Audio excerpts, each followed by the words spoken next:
Morning, and welcome to the Unitarian Universalist Congregation of Lake County. I am Henry Millett, and I will be your service leader for today as we continue our weekly Sunday services online on Zoom. The sunrise behind me is symbolic of the continuously rising new day of progressive liberal religion in Lake County here at UUCLC. Thank you for joining me in this event. This service is being recorded except for joys and concerns and the discussion period after the service. Those portions of the service will not be recorded. Speaking of recordings, you can watch recordings of past services on our YouTube channel. Go to our website and click on Services. You will see the option to view past services. The link to past services is also on the weekly service bulletin. This week's bulletin included some tips about changing the volume on your laptop when using Zoom. Your laptop, computer, or Mac, they all are different. Sometimes you need to adjust the volume on the device if the Zoom presentation is too loud or too soft. On Windows computers, the volume control is in the lower right corner and looks like a little speaker. Similarly, on a Mac, though, the control is in the upper left. One other item about Zoom, to view all the participants, you may choose the gallery view, which is the four little squares on your Zoom screen under the view options. It will be important later on to fully participate in the song Weave at the end of the service. Please stay muted unless you are asked to unmute throughout the service. You may take some time at this point early in the service to enter a joy or concern in the chat box for reading during joys and concerns. I have several announcements this morning. The next program in the Social Justice Online Lecture Series will take place this evening at 7 o'clock. The title of the lecture is Our Disadvantaged Youth. After Foster Care, Then What? The presenter will be Denise Burry, founder and executive director of Forward Paths Foundation. Please register in advance using the link provided in the weekly bulletin or on the UUCLC website or Facebook page. The Bing Futch concert has been rescheduled for Sunday, December 6th at 7 o'clock. The concert will be a virtual concert, so you can watch Bing from the comfort of your home. Tickets will be $10 each. More information will be provided as we get closer to that date, but now is a good time to reserve that date on your calendar. I'm saddened to announce that Elandria Williams, a UUA co-moderator of this year's virtual General Assembly, passed away unexpectedly on September 23rd. Elandria was only 41 years old and prospering in her career with the UUA. I did not know Elandria personally, but I observed her as I attended the virtual GA this year and was very impressed by her dedication and energy in being co-leader of that important UU event. The Lake Sentinel portion of the Orlando Sentinel announced this morning that a new Mormon stake is being established in southern Lake County. A stake is a district of Mormon congregations that includes at least 1,000 members. There is already a stake here in Eustis. I thought you might be interested in the growth of that religion here in Lake County. Our guest speaker today is Janeane Reagan, a member of our congregation. Janeane has a PhD in clinical psychology and a master's degree in experimental psychology. Janeane has given many talks with us before. Janeane ran a private counseling service for 20 years, has published a sports psychology book for equestrians, and presents workshops on sports psychology for equestrians. Janeane has recently taken up storytelling and has performed at the Florida Storytellers Festival. Today, Janeane will be speaking on the topic Believers, Non-Believers, and Bumper Stickers. Psychology looks at the differences and similarities of those who self-identify as believers and non-believers. What does this comparison say about the role of Unitarian Universalism in today's world? Finally, tomorrow, October 12th, is Indigenous Peoples Day. If anyone has any announcements to share at this time, please wave your hand and someone from the tech team will call on you.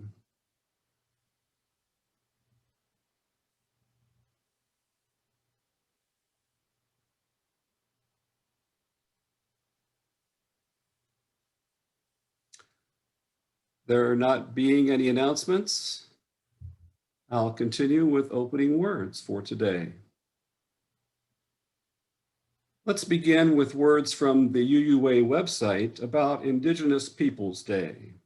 And I'll quote from the site: "The Unitarian Universalist faith calls us to fully understand the legacy of Christopher Columbus, just as it calls us to respect and learn from Indigenous peoples and support their struggles for social justice and religious freedom. Indigenous Peoples Day reimagines Columbus Day and changes the celebration of colonialism into an opportunity to reveal historical truths about the genocide and oppression of Indigenous peoples in the Americas, to organize against current injustices, and to celebrate Indigenous resistance." I would like to take this opportunity to reveal historical truths about genocide and oppression of Indigenous peoples as suggested by the UUA. I recently read the book, The Heartbeat of Wounded Knee by David Troyer. There's the book. The book's main theme is that Native American culture did not die in 1890 at the massacre at Wounded Knee. The culture lives to this day in many forms, but the book also describes some of the history of colonialism. The book states that Columbus did not sail west to show the world is round, but to make money. He was hired by Spain to find gold and riches. In the process, he captured and sold natives as slaves. He came to make money, but ended up in court on charges of cruelty and mismanagement of the colonies he established. Here is an example of genocide from the book. And by the way, genocide is violent and graphic. So if you do not want to hear that, please turn down your volume, and I will invite you to return when this is over. It will be short.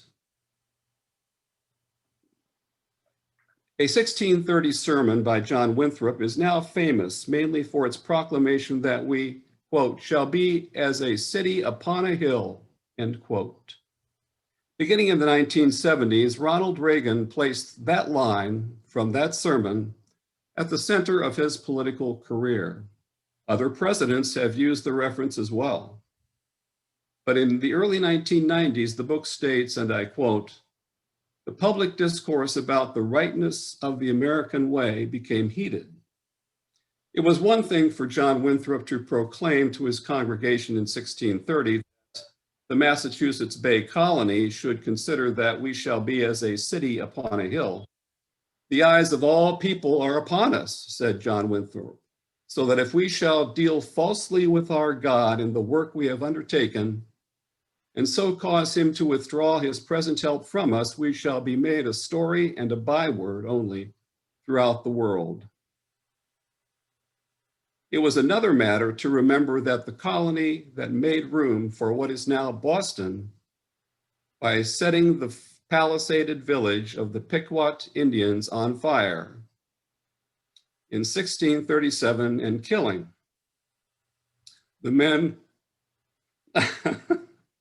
sorry about that, women and children when they tried to flee. Anyway,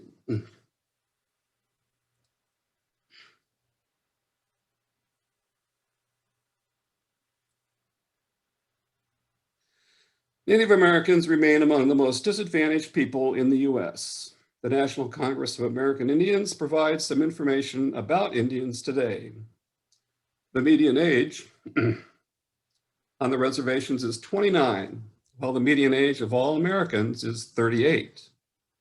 When compared to all other U.S. races, they have a lower life expectancy by 5.5 years.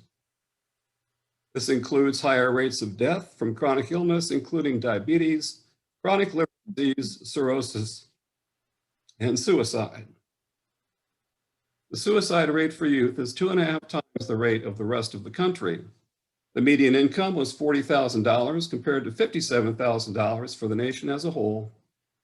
There are 2.5 times more likely to experience violent crimes. They are 2.5 times more likely to experience violent crimes and 2 times more likely to experience rape or sexual assault crimes. 4 out of 5 women will experience violence and 56.1% will experience sexual violence. 38 to 63% of those living on reservations live below the poverty line, compared to 11% of the nation as a whole, 8% for whites, 22% for Blacks, 19% Hispanics, and 11% for Asians. Many of us don't know what we can do to support Native Americans. In such situations, a suggestion I have is to vote for the political candidates whose positions and demeanor show you that they are most likely to be supportive of Native Americans. Donating funds to Native American causes is another possibility. So hopefully everybody's back with us. I think I am. The hymn this morning is there's room at the table, and is there room at the table for Native Americans? I certainly think so. The hymn may lift our spirits in that regard and give us hope. Here is Room at the Table.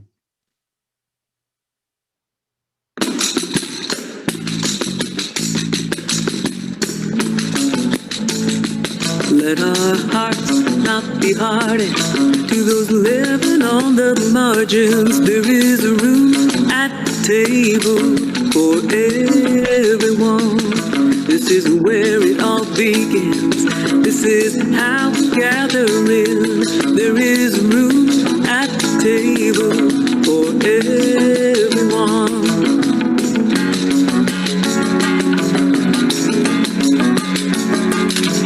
Too long we have wandered, burdened and undone, but there is room at the table for everyone.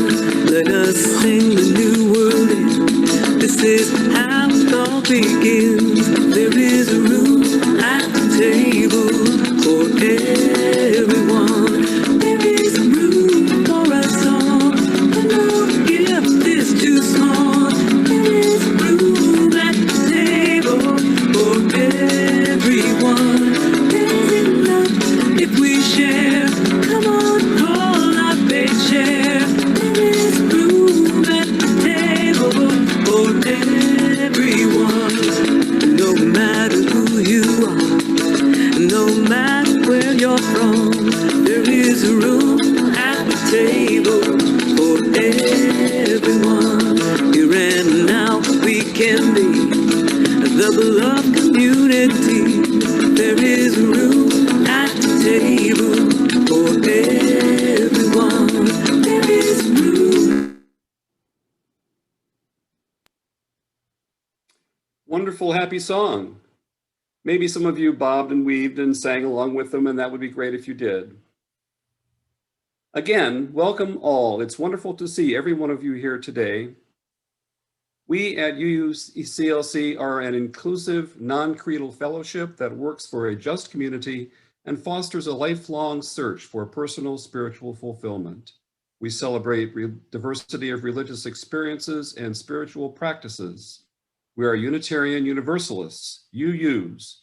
Here we welcome you no matter your personal or religious background, no matter your age, your gender, your ethnicity, or your sexual orientation. Here we honor the inherent worth and dignity of every person and every being. We support one another in our search for truth and meaning in our lives. We have no creed, but are guided by the Unitarian Universalist principles, which can be found on our website or the website of the Unitarian Universalist Association. If you're a first-time visitor or perhaps returning after an absence, and if you're comfortable doing so, I invite you to wave your hand at the camera so all can see you. A member of our tech staff will call on you. Then you may unmute and introduce yourself and tell us what brought you here today.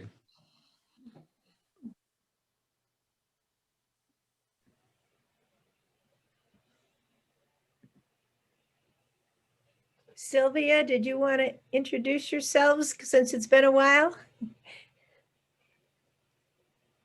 You need to unmute.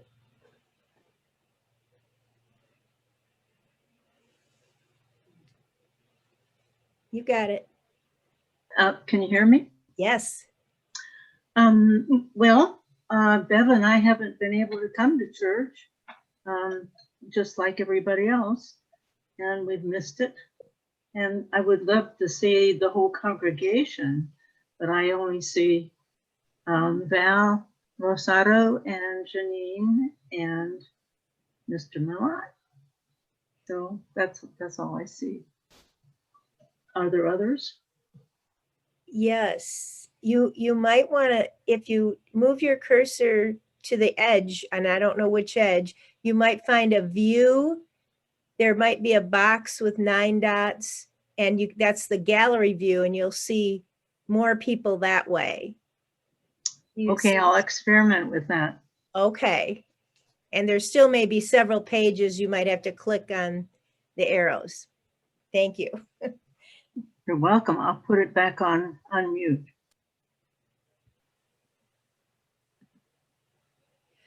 Dawn Reed.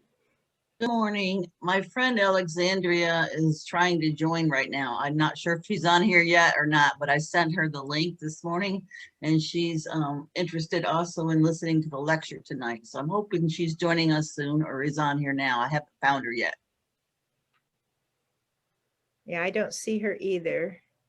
Sent her a link and she said I found it. So hopefully she'll be joining soon. Okay.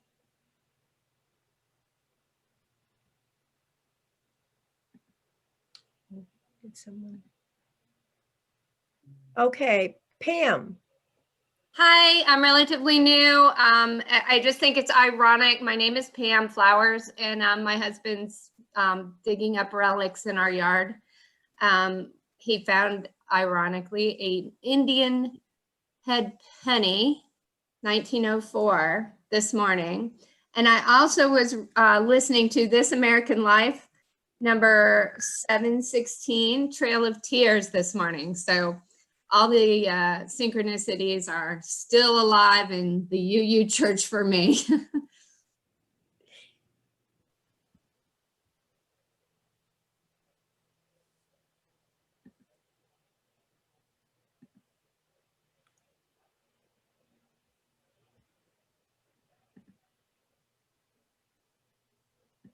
Well, thank you to all those who spoke. And thank you, Christy Cleveland, a member of our tech team who helped.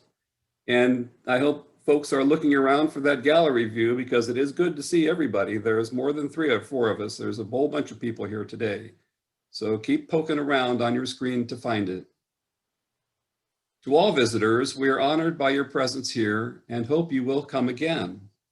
If you're interested in learning more about Unitarian Universalism or our community here at UCLC, please call the church office at 352-805-8451 or send us an email to office@lakecountyuu.net. Someone will get back to you. Well, I really did goof up this morning, let me tell you that. In all my preparation, I forgot to get a chalice, all right? Now, for those who aren't familiar with that, we light a candle, which is our chalice, every Sunday morning. I'm going to raise my cup here as my virtual chalice, if you don't mind, okay? And that will be our chalice. I see Val Rosato is lighting a chalice. Thank you very much, Val.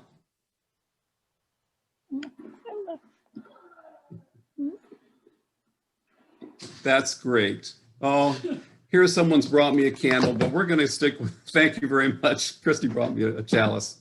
I'll light this one too, just so. Perhaps if you're home and you want to light your own chalice, that would be fine too. But this will be for the church. And thank you, Val. The lighting of our chalice is a moment shared by Unitarian Universalist congregations. This ritual connects us to each other throughout the country and, I'll hold mine up here, throughout the world. I'd like to say the words of an Anishinaabe prophecy along with this lighting, and the words are these. They will come to a fork in the road. One road will lead to materialism and destruction for almost all living creatures. The other road will lead to a spiritual way upon which the native people will be standing. This path will lead to the lighting of the eighth fire, a period of eternal peace, harmony, and a new earth where the destruction of the past will be healed.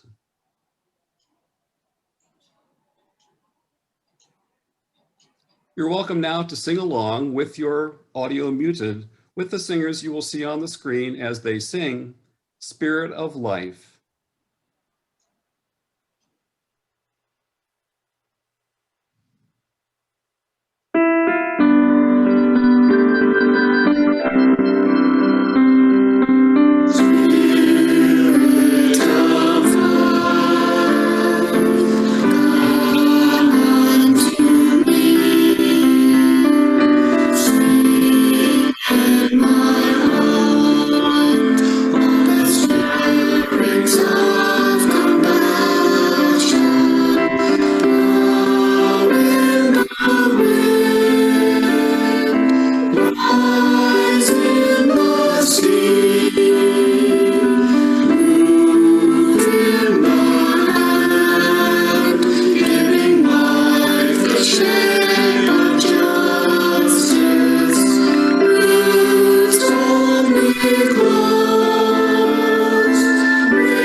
Very nice.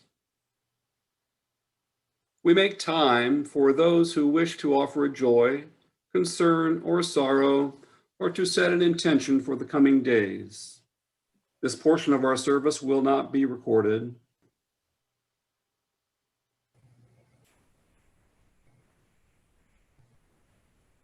Am I back? I have one comment in the chat box that I'm going to respond to. It's not really a joy or concern, but there's a request for who is the author's name, Barbara Hill, for the author's name that I had in the book this morning, and it's David, I pronounce it Treuer. It's Treuer, Treuer. That David Treuer is the author of the book that I quoted from this morning.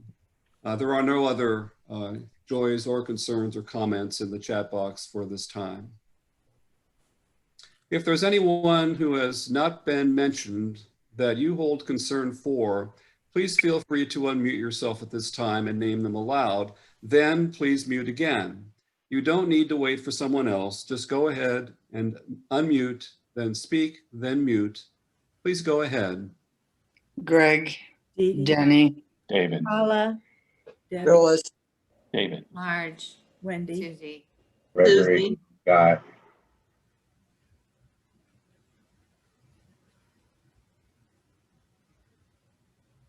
For all those things named, and for all those things that are too tender to speak, we collectively hold them in the light of our compassion and the warmth of our community.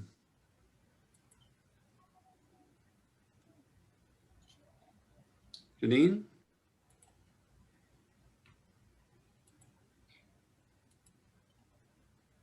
Good morning. And this morning, we are having a call to irreverence in place of our usual call to reverence. And as I read this, you'll understand why. I'm reading a poem by Bernie Greenberg. And for those of you who know him, you know what his poetry is a bit like. The title of this poem is The Ism Schism. I'm not into deism, don't trust any God I know of, nor into atheism, can't make something out of nothing, nor agnosticism, it can't make up its mind. Obviously, there's a schism in my isms. Could try altruism, but I'm not that good a person. Think I'll stick to hedonism for strictly pleasurable reasons.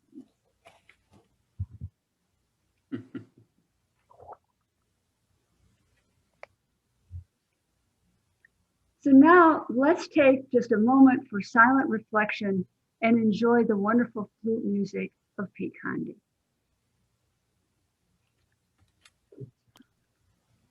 I just want to interject. This is a photograph of Lake Canandaigua in the Finger Lakes of New York. It's the heart of the Seneca Nation of the Iroquois Federation. And it was the home where I last served as a planning director for Ontario County. Enjoy.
Very beautiful.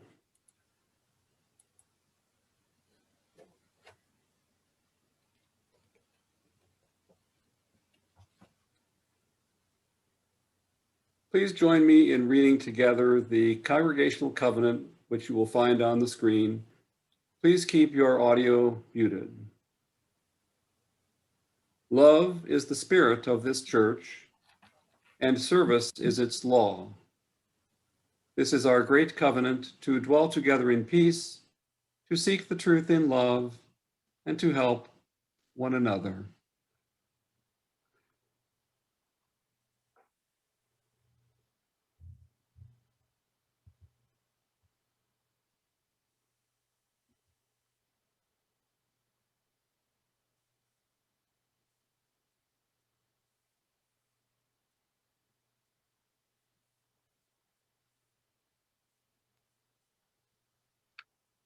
Thank you for tuning in this morning, in spite of the strange topic for this message.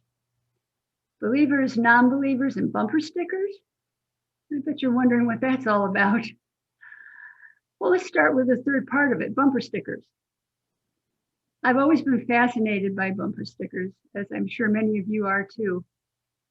The variety, the creativity, the messages that people want to communicate to the world about themselves, their ideas, their priorities, when they choose to slap something on the back of their car. And yes, I'm one of those people that you see at the stoplight, kind of rolling up behind the car ahead of me with my head drooped over my steering wheel as I try to get a closer view at that bumper sticker. Yeah, part of the time I get up there and find out it says, if you can read this, you're traveling too close. But most of the time it's something more interesting than that. Most recently, of course, the political bumper stickers have taken priority, but generally there's a lot of different topics, and oftentimes the topic is religion. Slide 2, please. Slide 2. Kristen's working on that, I'm sure.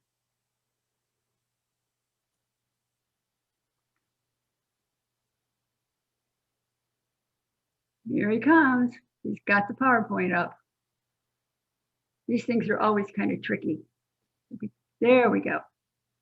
So as you can see, some of the bumper stickers can be humorous, and some of them are really quite serious. I'd always refrained from putting any bumper stickers on my car throughout most of my career in mental health, because as a therapist, you really should kind of be a blank slate to your clients. But about 10 or 12 years ago, I saw the bumper sticker coexist. Slide 3. I liked it a lot, and I thought it was so inclusive that I could chance putting it on the car without offending anybody. So sometime in the first year that it was on there, I came out of my office one day and there was a woman standing behind my car looking at the bumper sticker. I walked up, smiled, and said, "Do you like my bumper sticker?" She turned and looked at me with a terrible scowl on her face. And she said, "Well, I don't like that the Christian cross is at the end, that they put it last." And you know, just for a brief moment, I really considered explaining the spelling of coexist. And then my wiser self said, "Oh, don't go there." So I just wished her a good day and I got in my car and left. About a year later, I found a man standing at the back of my car when I went out one day, and he was looking very closely at the bumper sticker. And he didn't look at me, he just looked at the bumper sticker and he said, "Well, I get most of these," but then he pointed to the peace sign on it and he said, "I don't get this one." He said, that's just a sign for a bunch of drug addict hippies. It's no religion." And I can't help it that, you know, the John Lennon song and "No Religion Too" just kind of went through my mind at that moment. I didn't try to explain anything there either, just wished him a good day and got in my car. So what that shows us is that what people see in bumper stickers is much more a function of what the viewer believes than it is what the person who owned the sticker might have intended. It's kind of like beauty being in the eye of the beholder. Belief is a complex personal experience. The beliefs of religious groups has been of interest to researchers for well over 100 years, mostly looking at different Christian denominations. The psychology of what non-believers believe has only drawn attention in the last 10 to 15 years and has been spurred by the observation that religious beliefs in the United States and in other parts of the world have declined over the last few decades. According to the Pew Research Center, the percentage of American adults who identify as atheist or agnostic has risen from about 5% in 2009 to between 8 and 9% in 2019, 10 years. Pew and other researchers in this area have noted, however, that many non-believers today reject these labels because there's a lot of baggage that comes with them, a lot of stigma. They prefer less traditional labels like humanist, secular, free thinker, spiritual but not religious, and the most popular category, nothing in particular. Okay.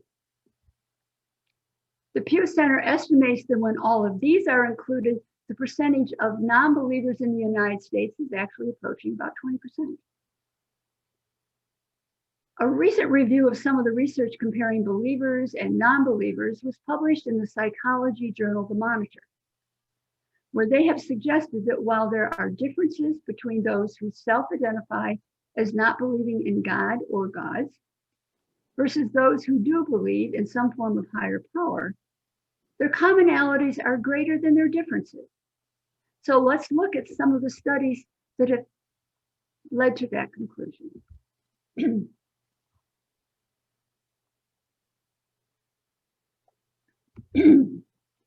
Evolutionary biologist and outspoken atheist Richard Dawkins has often stated that anyone who is an analytic thinker, that is, those with a keen critical thinking style, would automatically reject religion and the concept of God.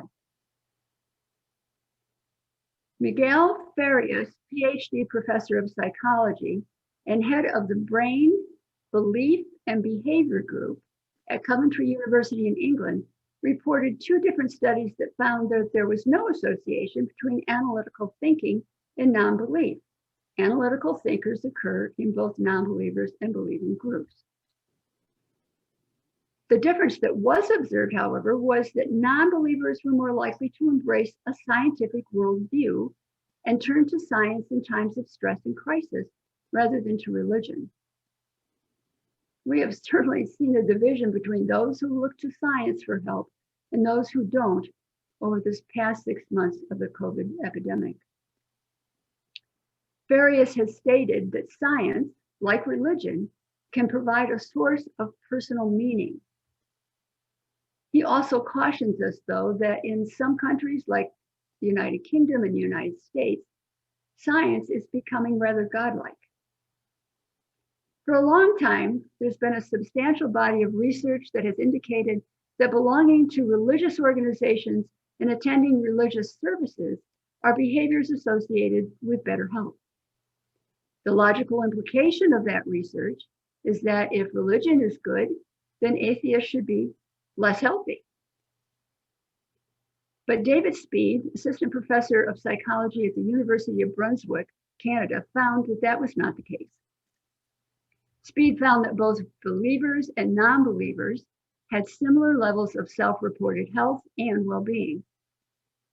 However, he did find that a subgroup of what he called staunch atheists who reported attending religious activities regularly because of pressure from family or society had lower health and well-being scores. Now, keep in mind, this is correlational data. It does not establish causation. And it's very likely that these staunch atheists probably do a lot of things they don't want to do and can experience stress from that. And we know that stress can reduce our quality of health.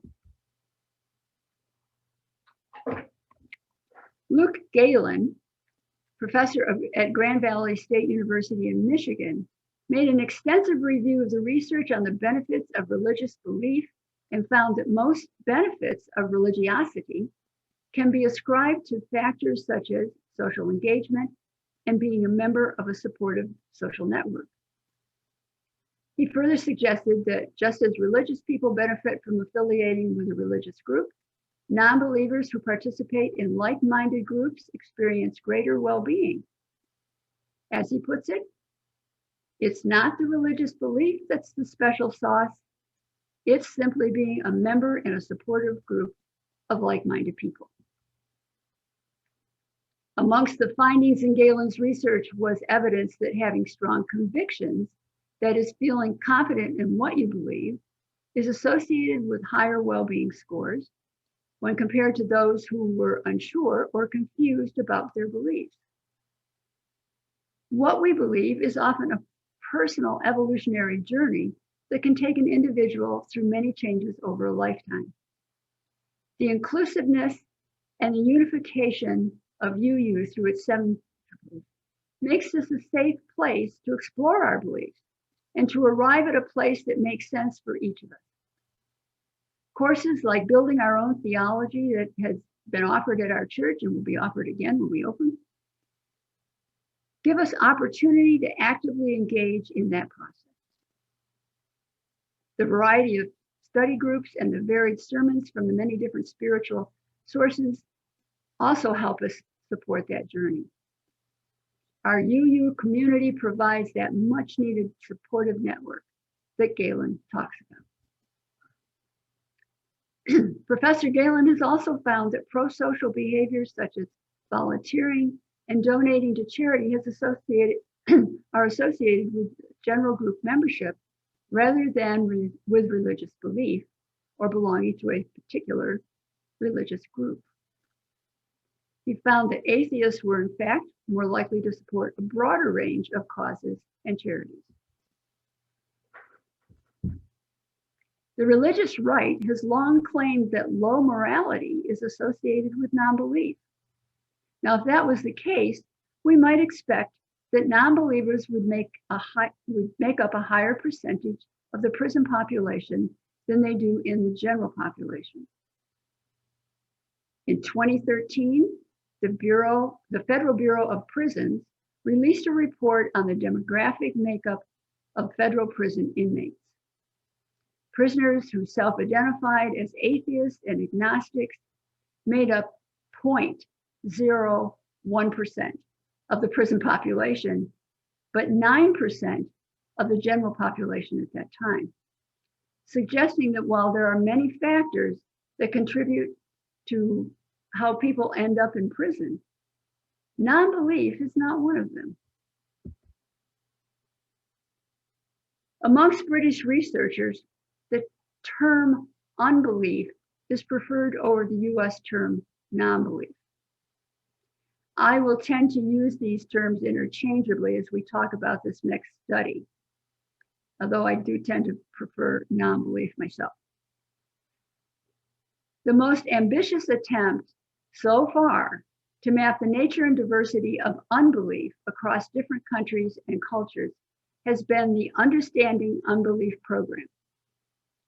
This program started in 2017 and issued its first report in 2019, and it's still an ongoing project.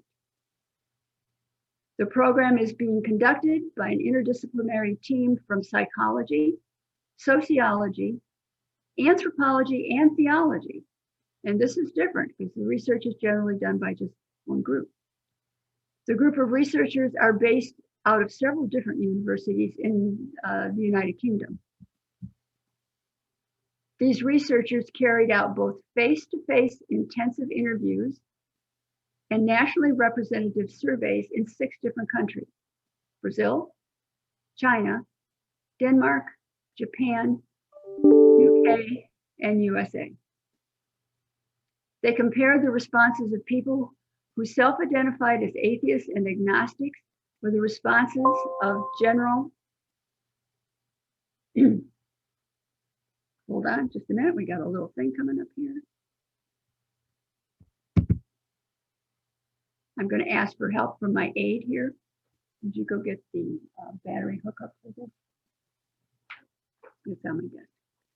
We may have a power outage here. Apologize for not hooking this up to an outlet, but I've got help. Okay, so they compared the responses of people who self-identified as atheists and agnostics with those of the general population across these different countries.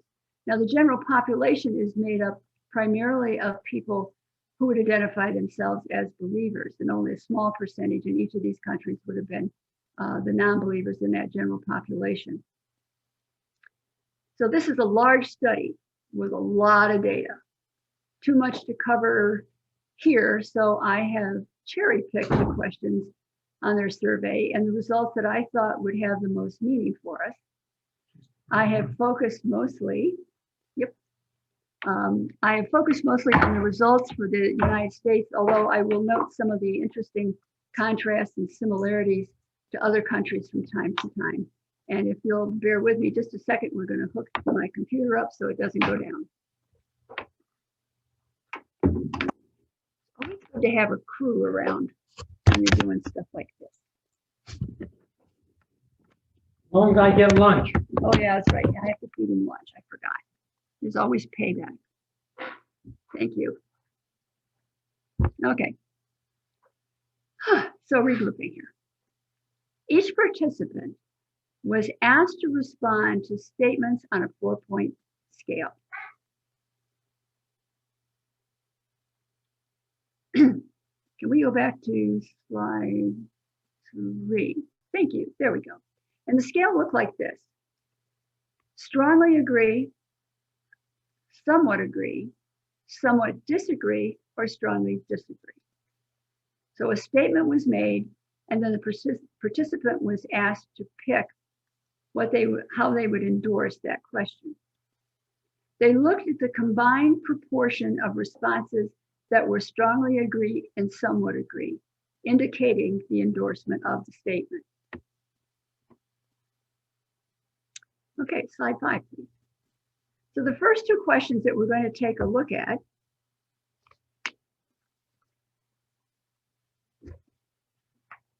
have to do with science.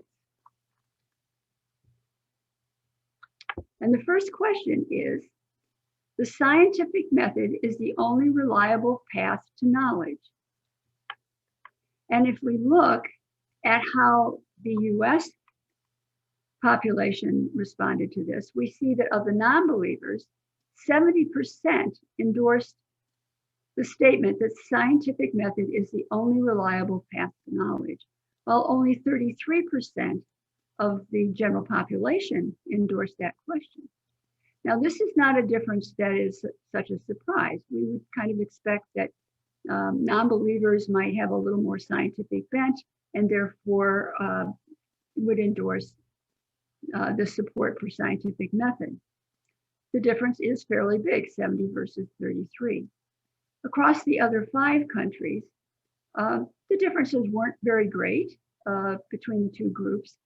And the one country that did not endorse fairly strongly that science was important was Japan. Now, we don't know why. And this points out that this type of research is as likely to produce new questions as it is to answer any existing questions.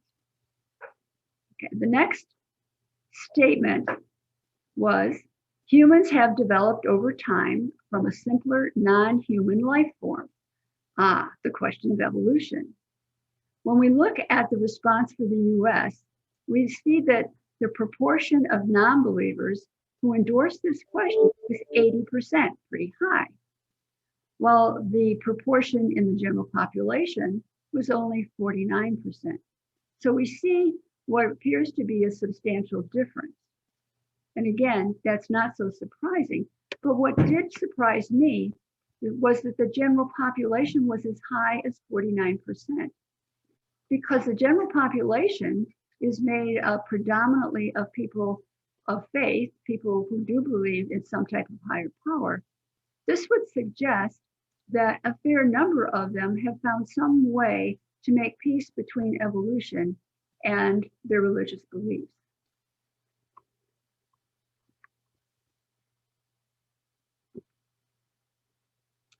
So let's look at another set of questions. Here we're looking at questions pertaining to values. And they measured them in the same way, making the statement and then asking to what extent people agreed or didn't agree with the statement. And the first one is, all human beings, regardless of where they are born with dignity and special set of rights. What does that sound like? You know, it kind of echoes our first principle, the inherent worth and dignity of every person. If we look at the results for the United States, we see that the proportion of non-believers is exactly the same as the proportion of the general population that endorsed this question about the rights of the human being. If we look at the other countries, we see that the endorsement was also high. I don't have a slide up for that. It was generally very similar across the other countries, most of them being somewhere in that 70% to 80% range. The next question, in the long run, society becomes better over time. Interesting question. In the US, we see that 36% of non-believers endorsed it, while only 33% of the general population did. Not a very big difference between the two. But what's noticeable about this is the low percentage overall. That in general, people are saying that they're very pessimistic about the direction in which society is going. If I look at the other countries, we see that there's also not much difference between non-believers and believers. And only one country stood out as being optimistic about the direction that society is going, and that was China. So we have to wonder what culturally goes on in China that would make them more optimistic that their society is moving in a positive direction. The next question, nature has deep value beyond its usefulness for human beings. Again, we see the echoing of our principle number 7, respect for the independent web of all existence of which we are a part. Again, not much difference between believers and the general population, and the endorsement was fairly high, 77 and 78%. But then that makes me wonder, that other 23%, who are they? You know, do they work in the coal industry, the oil industry, that they don't have the same regard for nature? Across the other countries, there was a fairly high level of endorsement, the lowest one being Japan, a little bit lower, but noticeably lower than the other countries. And the last question regarding values here is, what is right and wrong is up to each person to decide. What is right and wrong is up to each person to decide. The US results here was endorsement for non-believers at 46% and 44% for the general population. So again, very, very similar. And the noteworthy part, I think, is that it is less than 50% of people surveyed would consider that the idea of right and wrong should be left to the hands of the individual. It shows that a majority of people in both believers and non-believers feel that government and culture must still be part of that determination. This remained pretty much the same across all the other countries. Okay, slide 8. Value ranking. In this particular part of the survey, they changed from the statement questions to giving the participants a total of 42 different words related to values. So it was words like justice and compassion, freedom, family, God, truth. And they asked them to pick out their top 5. Then once they had their top 5, to please rank them from the most important in that 5 to the least important in that 5. And when we look at what the response was across the different countries, what we find is that family is the dominant value across all 6 countries. Now, only in Brazil and China did freedom overtake family in the ranking, and that was only amongst the people who considered themselves non-believers. But family then came in very quickly at 2nd or 3rd. In the United States,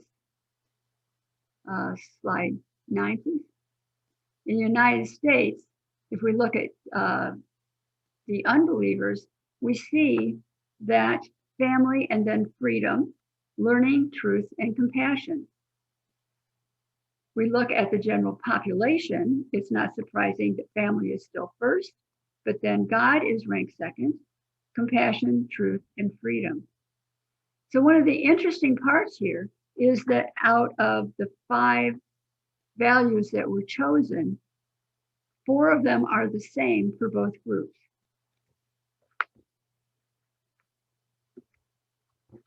While the worldview of non-believers and believers may be different in some aspects, when it comes to what is important in our lives, what our values really are, the similarities are pretty important ones and something that we need to perhaps pay attention to. So why is research like this important? What's the big deal with it?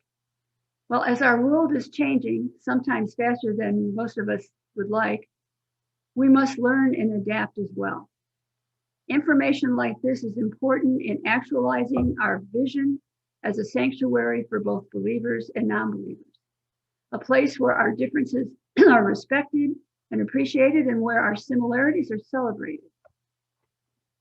Knowing the trends that research shows us can help inform our decisions on such things as the best way to use our land, how we attract families, and what role can we play in the larger community.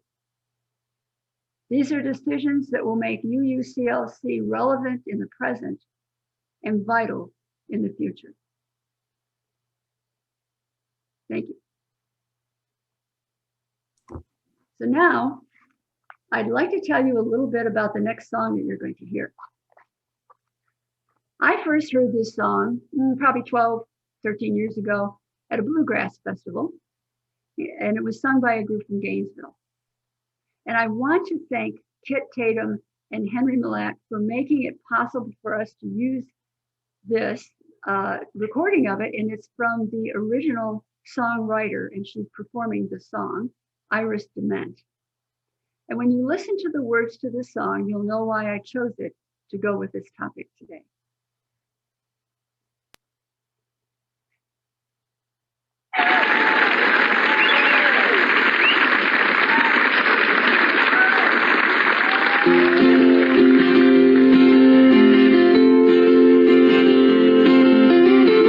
Everybody's wondering what and where they all came from. Everybody's worrying about where they're gonna go when the whole thing's done.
but I choose to let the mystery be. Everybody is wondering what and where they all came from. Everybody is worried about where they're gonna go when the whole thing's done. No, no, for certain, so it's all the same to me. Think I'll just let the mystery be. I think I'll just let the mystery be.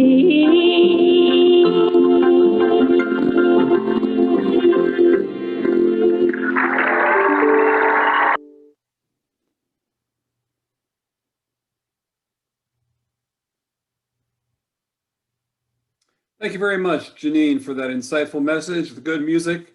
You gave us a welcome boost this morning. It's now time for us to reflect on how we continue our UU presence here in the community. We are so fortunate to have our UU congregation family to support us. You can now donate by the link that is on in the chat box if you want to do it today, or you can donate in a way that's on the website in several different methods, or on screen. It shows you the different methods to donate to our congregation to keep us going, to keep our beautiful church safe and ready for when we come back.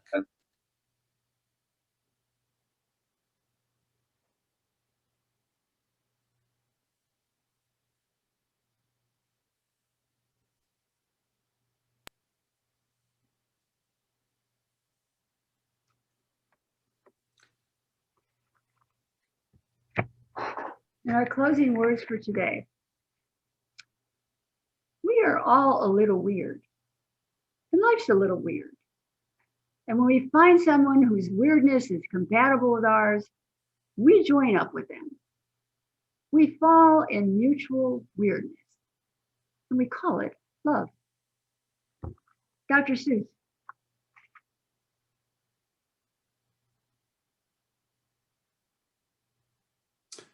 I will now extinguish the chalice. There's our small chalice. As I share the words of Struggle and Joy by Vince Bass from UU Words of Worship, every day brings struggle, every day brings joy. Every day brings us the opportunity to ease the struggle of another, to be the joy in another's life. May this flame remind us to carry our light to each other and the world. And now we'll end the service with Weave. You're welcome to raise your hands.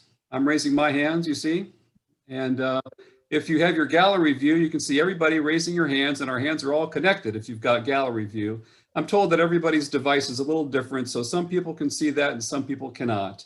But please stay muted, but sing and weave as we end our service with that song today.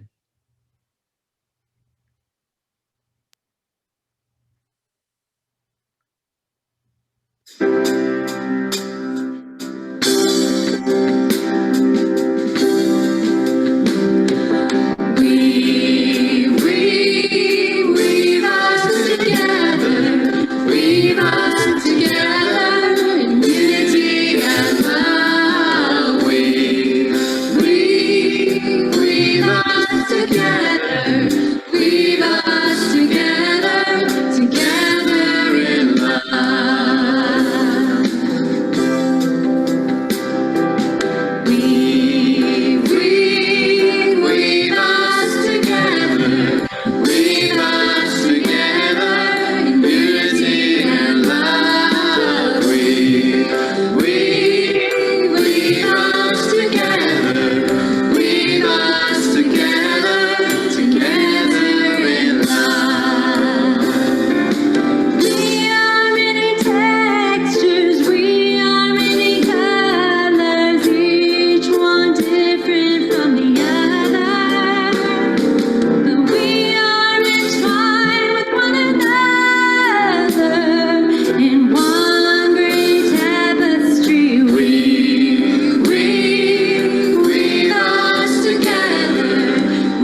Before we end this portion of our service, I wanted to show you, if you can see, my chalice refuses to go out.